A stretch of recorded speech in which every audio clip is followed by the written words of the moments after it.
If you're a new viewer of this channel, hey, but if you're an old subscriber of mine, you may be saying to yourself right now, Devin, where have you been? Devin, I need more content! Make more content for me, Devin! Where have you been? Well, in response to that, I say, I have plans that I will not share right now because the haters will sabotage me, but I got some stuff in the works. So, oh, that was tragic. So, unfortunately, you're gonna have to wait a little bit more time, but I promise I got stuff coming. In the meantime, though, I've been meaning to make this video for a while because I myself am a big fan of cards, and before I graduated from high school, I used to play cards all the time with a lot of the people I went to school with. But then, suddenly, I had to graduate, so not there anymore. And before we all left, I promised them I'd make a big video full of all the rules for all the games we played, and hey, now I'm making it now.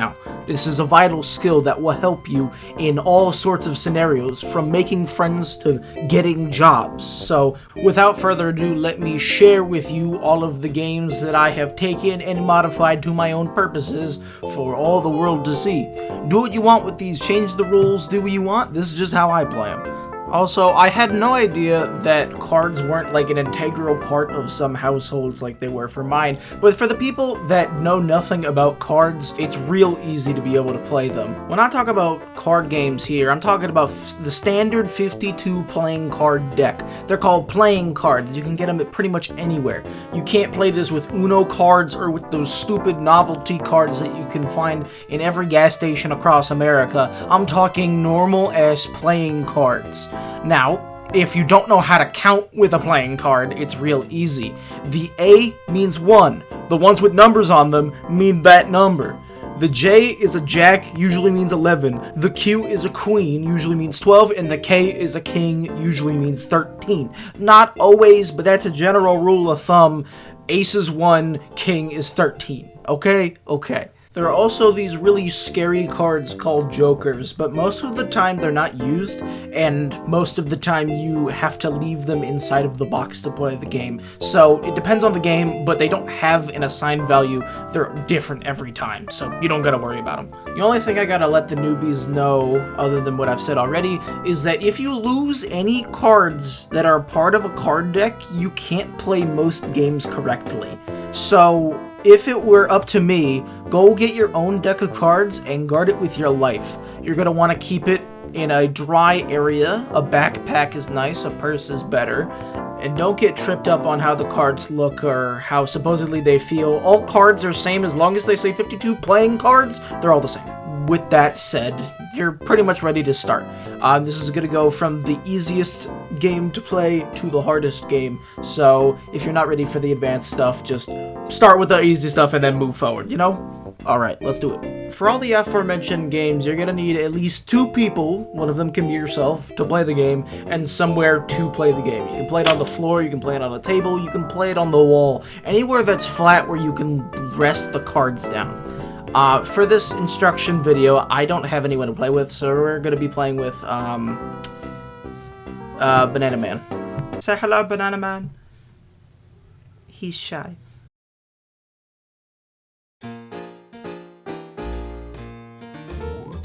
The first and simplest game on this list is a game called GOPS, or Game of Pure Strategy. The way you set up this game is by dividing the deck into the 4 suits, or 4 symbols of the card, and each person gets 1 suit. 1 suit remains in the middle, and 1 suit is put away back into the box because we're not going to use it. Each player holds their cards so the other player cannot see their own cards and put the other suit in the middle. These are the money cards, or the cards that actually win you the game. The goal is to have as many money cards as possible. At the start of each round, a money card is flipped over in the middle, and each player bids for the card in the middle. The player who plays the highest card of their suit gets the money card in the middle, which scores its face value at the end of the game. After one person wins the card in the middle, a new card is put into the middle. The 2 cards that were used to bid are put off to the side, and you repeat the process. And the game is really as simple as that. That's just about the whole thing. You bid through all the cards in the middle until there are no more cards in the middle, and then tally up the cards that you scored. The person that scored the most value on their money cards wins. While this game may seem deceptively easy, it's very in-depth once you actually play it, because the entire game is predicting what the other person is going to bet for a card, so you can either undercut them or overcut them, depending on where you're trying to go. It's a game best played with somebody that you've known for a very long time, so you two can accurately predict what the other is going to do. The rules are on screen right now, and it is worth mentioning that if you have more decks of cards, you can play with more people, but typically this is a two-player game.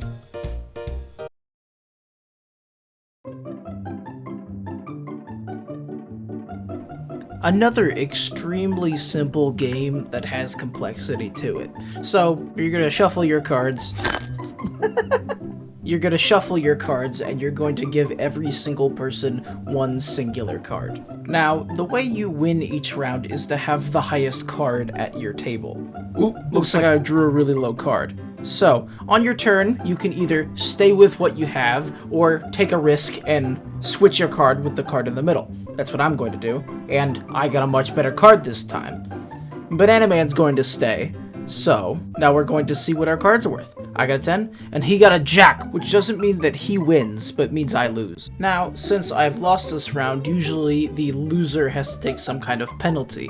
The easiest penalty to implement is to restrict a loser to putting one hand behind their back for the rest of the game. Now, for the remainder of the game, that person cannot use the hand behind their back for any reason, and if they do use the other hand, they are subject to put the other hand behind their back, which loses them the game. Also, the person with the hand behind their back, when they lose again, they lose the game entirely.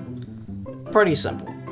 That said, that's about all the rules that there is to it. The only exceptions to what have just been laid out here is that if you happen to draw a king, there are two different things that could happen. If, when you were first given your card, you end up drawing a king, you flip it over and declare to the whole table that you got a king.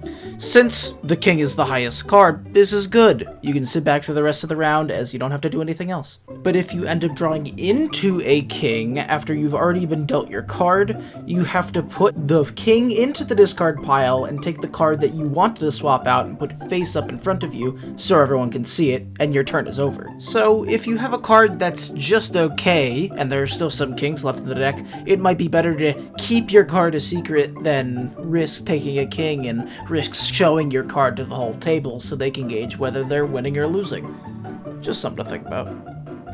And that's the gist of that game. Super easy, super short, can be as long or as short as you want it to be, and it's pretty intuitive as well. The rules are up on screen right now, and on to the next one.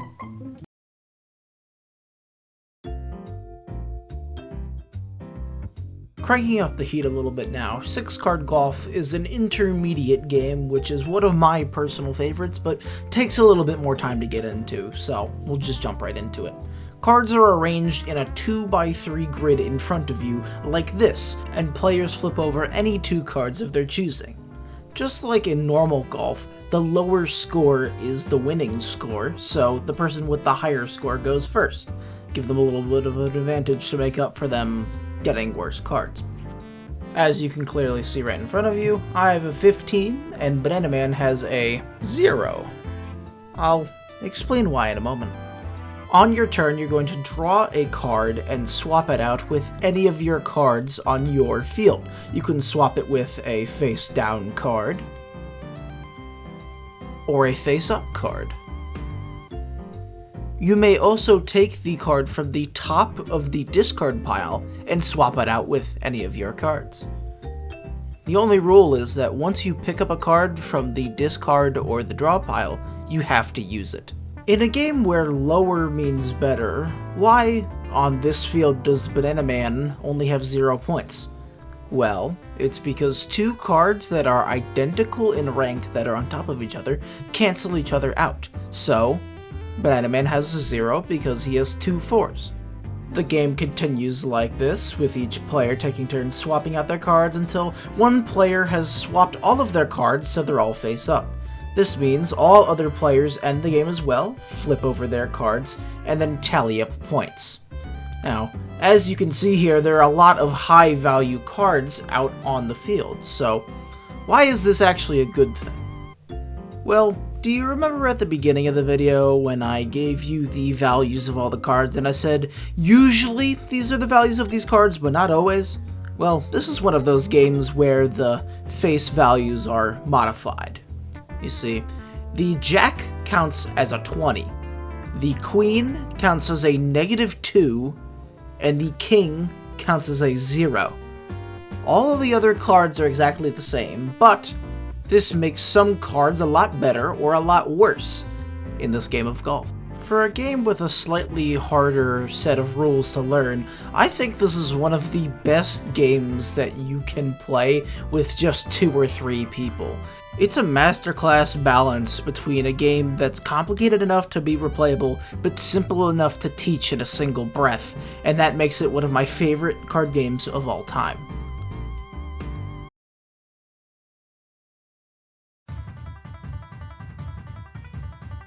Here's a game that's actually quite difficult to play. Not because of the rules or any way that the game's actually played, but because the best way to play this game is with way too many people. I'm talking 6 and upwards. This game can be played with as little as 2 people, but the more the merrier, because this is an extremely simple game that anyone can learn, but nobody will ever be able to master. I'll explain. The only kind of setup that you're going to need for this game is to take one joker out of the box and put it in your deck. If for some reason you don't have a joker, you can take out every queen except one. Then deal the cards out to each player and they make pairs depending on what they get. No thruplets or pairs of 4, only pairs of 2. Then they go around in a circle taking cards from each other to try to expand their pair list as shown here. By the end of the game, all the pairs will be made and only one person will have the joker, and that person is the loser. That's the whole game. That's it. That's the whole game. All you're doing is taking cards from each other until you've made all the matches that you can make, and then the person left standing with the joker at the end is the loser, and everyone else wins. It's as simple as that. That's the reason it's best played with large groups of people, because it's so simple that it's really hard to mess up, and it kind of negates the effect of having a bunch of people in the room if they're all working towards one common goal, to screw over one person with the joker. Quick, easy, to the point, and a big hit at parties. If I were you, this is the first thing I'd try out at a birthday party or family gathering where nobody really wants to be there, but everyone's forced to be there regardless. It's so easy, a friggin' toddler can play it, so everyone will find something to love.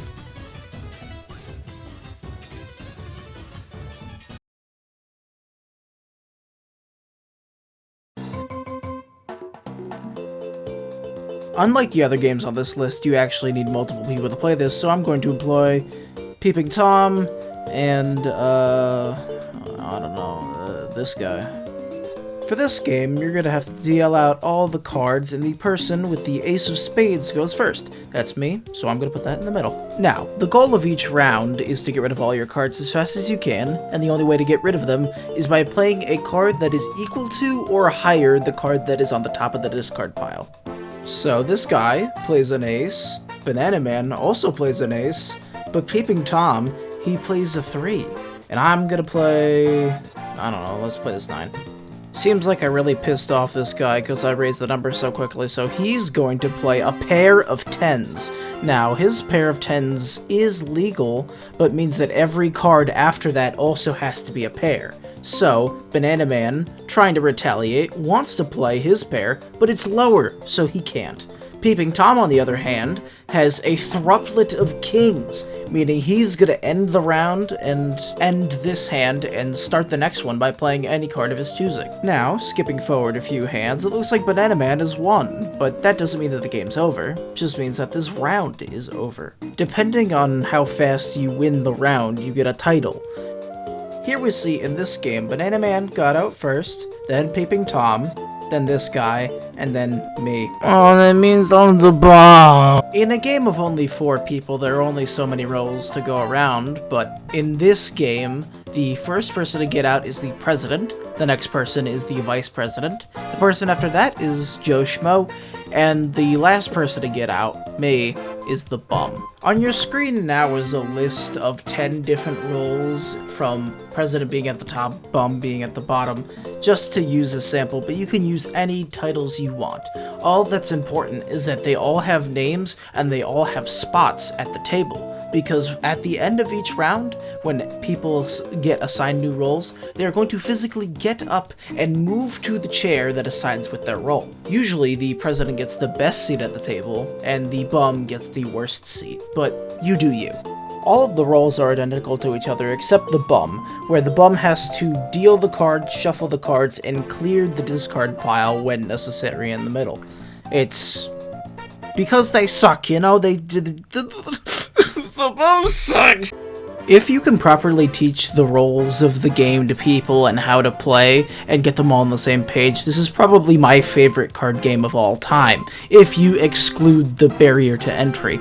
I was going to write my own rules for how to play this game, but like, this is just right off the Bicycle website. Just use this. It's so much easier than anything I could have written. This game is best played with 4 or more people, and please have fun inventing your own rules and your own roles for this game, because the personal touch is what makes this game fun. It takes a little elbow grease to get this game off the ground, but once you get there, it's a lot of fun. Yeah, that's all I gotta say about that. And with everything said and done, that's the end of the video. Please like, subscribe, comment, tell me if you want to see more. I've got more games in the chamber, I just didn't want to overload myself with a gigantic video. As I said in the beginning, I'm planning some more stuff, and it's coming out soon. You'll just have to wait for it. But in the meantime, I'll see you in the later time. I don't know what I'm saying.